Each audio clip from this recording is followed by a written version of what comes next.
So, kamusta po mga ka-Streetwise? Ako po si Takero Miyamoto at welcome po sa aking munting channel. So, mga kababayan, ito no, ito nabanggit ko to kahapon.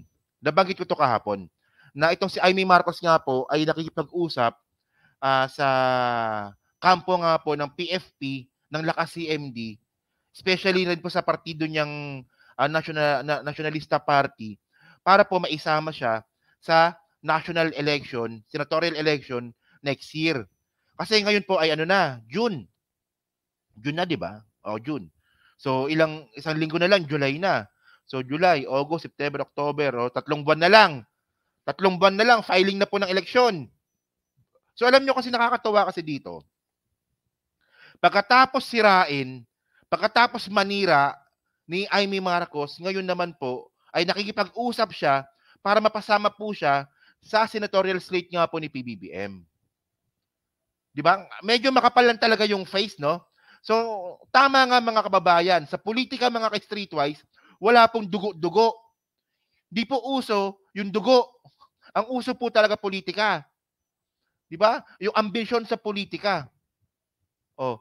So ngayon mga kababayan, ito pakita ko sa inyo, no. So ito, no. So nakita ko to kahapon, balita to kahapon, 'di ba?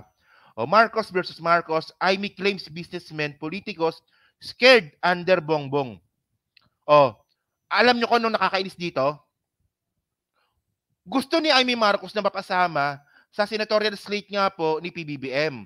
Kasi naman advantage naman po kasi talaga na mapasama si Amy Marcos sa senatorial slate po ng administrasyon kasi ito bukas na aklat naman na ito eh. Kapag ang isang senatoriables po ay napasama sa slate ng presidente or ng administrasyon, advantage po 'yan. Kasi unang-una makinarya, pangalawa tauhan, then pangatlo pondo. So advantage po talaga mga kababayan na mapasama ang isang naghahangad na maging senador, 'di ba, sa senatorial slate nga po ng presidente. Pero ang point dito mga kababayan, nagkukumahog si Amy Marcos na mapasama sa senatorial slate nga po ni PBBM, pero hindi pa rin po siya tumitigil sa paninira po sa presidente, especially sa kapatid niya. 'Di ba? Ayan oh. Marcos versus Marcos. Amy claims businessmen, politicos scared under bongbong. Oh. So ito alam niyo kung anong ginawa niya? Ang point kasi dito, sana kung ang gusto pala ni Amy Marcos na maging parte siya ng senatorial slate po ni PBBM, makiisa siya. Makiisa. Pero napaka-plastic po talaga. Ang haba na nga ng baba, napaka-plastic pa talaga na nakukumahog na makapasok sa lineup ni PBBM tapos hindi pa rin pala tumitigil sa paninira. So ito no, basahin lang natin to dito. So sabi dito. Ito. Senator Amy Marcos has expressed alarm over what she claimed to be the terrible state that the Philippines is in under his brother, President Ferdinand Marcos Jr., in a conversation with the retired investment banker. Okay. So si si ano to? Si Leo Alejandrino to eh. So para mas maganda mga kababayan, punta na lang po natin yung post nga po ni Jose Leo Alejandrino. Na ito nga po ay binura niya. Binura niya to eh. Buti na lang merong nakapag-screenshot. Binura niya tong post na to at ito po yung usapan daw po nila di umano ni Amy Marcos na ngayon nga po ay kumakalat ngayon sa mga balita. So tingnan niyo tingnan niyo kung gaano ka-bullshit to, no? Sabi dito. Amy Marcos asked me to call her. We had a good exchange of views which I won't post here in its entirety, di ba? The long and short of its Amy has been talking to many groups to explain the terrible state we are in, but they are all scared, she said. The majority of her colleagues in the Senate won't move because they are beholden to the powers that be. The business typans are scared because the BIR might look into their business and tax returns. Instead, they are taking their money out of the country. The generals are scared for being replaced. Her mother is too old to talk her son to reason. The palace is infested with demons. Her brother prefers to listen to his wife than to Aimee, his sister. Di ba? So ito nga daw po yung sinabi ni Aimee Marcos dun sa kanya kausap. So ngayon, ang sabi ni Aimee Marcos, nababalot daw po ng kademonyohan yung palasyo. Ang tanong dito, kung nababalot pala ng kademonyohan yung palasyo, bakit gusto mo pang sumama sa senatorial slate nga po ni PBBM? Akala ko ba mga demonyo yun nandyan? At saka alam niyo yung bullshit dito, no? Sabi dito, no? The generals are scared of being replaced. Her mother is too old to talk her son to reason, no? So pati mga sundalo talaga dinadamay pa talaga ni Aimee Marcos, no? So ngayon mga kababayan, ito, no? Ewan ko ba, no? Bakit ganyan yan, no? Aimee is Aimee is afraid an incident in the WPS will bring us into an open war with China. She agrees with me. The Spratlys is outside the coverage of the Philippine-US Mutual Defense Treaty. What can we do? Aimee asked me, please let me know if you had any idea. Okay. So dito natin makikita mga kababayan na magkaiba po talaga. No, na magkaiba po talaga yung utak po ni Aimee tsaka ni PBBM. Si Madam Imelda nandun sa palasyo. Si Manang Aimee naman yung hindi pumupunta doon every Sunday. Talaga, may ganong issue. So ngayon mga kababayan, no, ito balikan lang natin to. Okay. So tandaan natin mga kababayan, no, nung May 2, 2024, nagbukas na po ng pinto yung Lakas tsaka yung PFP para i-welcome po yung Nationalista Party. So yung Lakas CMD, yung NP na yan, Nationalista Party yan. Tapos, di ba, welcome Marcos Alliance for Fall 2025. And then mga kababayan, unfortunately, yung NP, party po dyan si Aimee Marcos. Di ba? Nationalista Party 2009 to present, Nationalista Party, no, si Aimee Marcos. Ano ba yan? Ayaw yan. So, Maria Imelda Josefa Remedios Romualdez Marcos. Haba pala ng pangalan niya, no? Singhaba nung baba niya. Maria Imelda Josefa Remedios Romualdez Marcos. Ang haba ng pangalan niya. So, singhaba nung baba niya. So, yan. Kasi naman mga kababayan, medyo pangit naman kasi talaga na hindi po sinama or hindi isasama si Aimee Marcos sa slate po ng presidente. Kapatid yan. Di ba? Kapatid yan eh.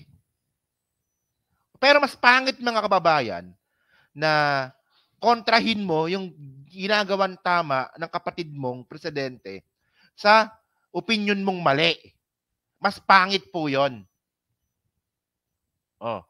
So ngayon, ito no, actually, ito may nakita akong video dito eh. Nakita ko tong video na to kay Ronald Llamas, no? So panoorin lang natin to saglit. Sige. Sige.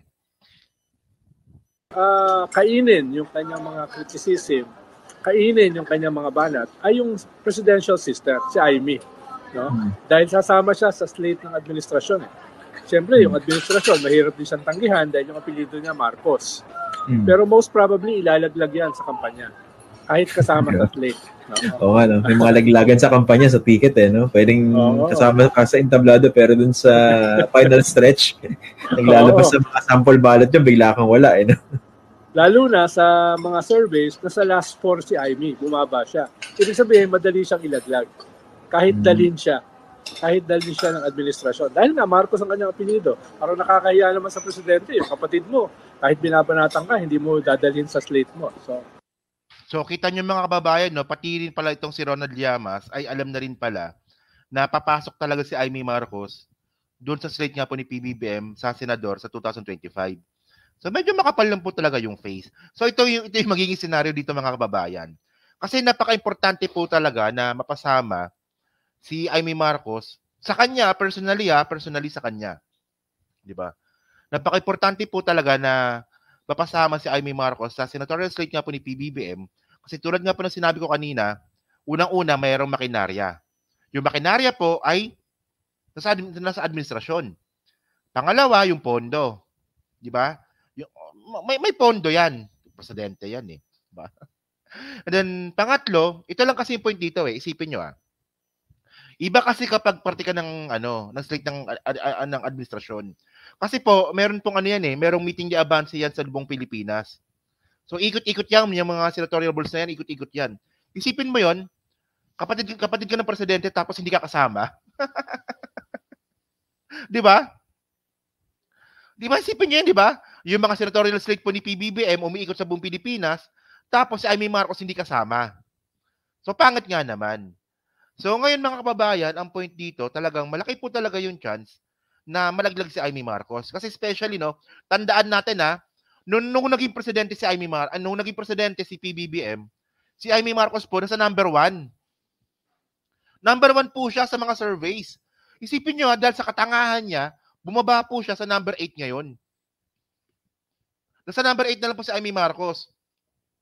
So ibig sabihin nun, pati po mga loyalista, hindi na rin po natutuwa sa kanya. So ngayon mga kababayan, siguro i-declare na natin, wag natin iboto sa Amy Marcos. 'Di ba? I-declare na natin. 'Di ba? Ilaglag na natin sa Amy Marcos. Hindi po natin kailangan ng isang senador na katulad po ni Amy Marcos. Kahit kapatid pa 'yan. Okay lang sana kung nakakatulong, yun nga lang kasi pabigat pa eh. Ang problema ni Amy Marcos kahit sa PDP, 'di ba? Hindi rin siya welcome. 'Di ba? Sa PDP laban hindi rin siya welcome eh. Oh. So ngayon ito pakita ko sa inyo to. And then mga kababayan, ito yung malupit dito eh. Diba? Yung sinasabi ni Amy Marcos na si PBBM daw po ay napapalibutan daw po ng mga demonyo. So ang tanong dito, kung napapalibutan pala ng demonyo si PBBM sa Malacanang, bakit ka pa sumasama? 'Di ba? Bakit ka pa sasama sa senatorial slate na presidente? Parang labo eh. So ito, pakinggan nyo to Bata sa panalangin ni Senator Amy Marcos sa isang religious event sa Norzagaray, Bulacan. Dinasal ni Senator Amy na maging matapang ang mga senador para panindigan ang konstitusyon. Ipaalala rin daw sana sa Kongreso na sagrado ang boto ng bawat Pilipino. Hiniling din niya na proteksyonan si Vice President Sara Duterte at sana raw maliwanagan si Pangulong Bongbong Marcos at mailayuan niya sa mga nakapaligid na demonyo sa palasyo. Haplusin nawa ninyo ang puso ng aking kapatid, ang Pangulo ng Pilipinas. Buksan po ninyo ang kanyang mga mata at bigyan niyo siya ng kaliwanagan ng pag-iisip. Gisingin niyo po siya at ilayo sa mga demonyong nakapaligid sa palasyo. Isipin mo, di ba, presidential sister ka, sasabihin mo ito sa harap ng maraming tao, tapos naka-video pa, naka-live pa. Sa tingin ko mga kababayan, kung meron mang wala sa tamang pag-iisip, si Amy Marcos yun. Hindi si PBBM yun. O yun naman pala, ito yung sinasabi ko eh. Kung napapalibutan pala si Presidente Bongbong Marcos ng mga demonyo, bakit gusto mong sumama sa senatorial slate po ni PBBM na mga demonyo? Sabi mo mga demonyo pala eh. Di ba? Well, ito lang kasi ako na-expect ko na po talaga na hindi naman po siya tatablay ni PBBM. Naniniwala ako doon. Hindi po siya tatablay ni PBBM. Malaki pa rin po yung chance na posibleng maisama talaga sa senatorial slate po ni si Amy Marcos, 'di ba? Sa team po ni PBBM.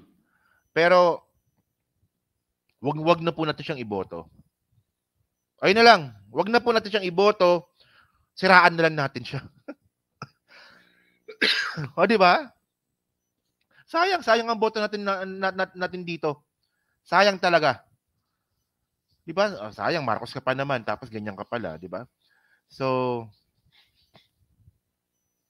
yun mga kababayan, no? So diyan po sa 1,000 po na nanonood ngayon, so hindi pa po nakakapag-like, palike na lang po ng video po na to. Ayun po sa Team Replays, ano nga po masasabi nyo nga po dito, sa medyo makapal ang mukha nga po ni Amy Marcos. Di ba? Isipin nyo, no? Pagkatapos niyang tawagin na demonyo yung mga nakapalibot kay PBBM, na sana magising na sana si PBBM, imulat ang mata ni PBBM, tapos ngayon bigla siyang magbabanggit na sa biglang may lumalabas ngayon na balita na gusto niyang sumama sa senatorial slate po ni PBBM, ng ating presidente. Di ba? So sabi nga ito tama to, no? Oh, Amy, bakit ka nagdadasal in public, arte mo? O hindi nga, totoo nga 'yan. Di ba? Hindi mo ba pwedeng kausapin yung kapatid mo ng on private? Di ba?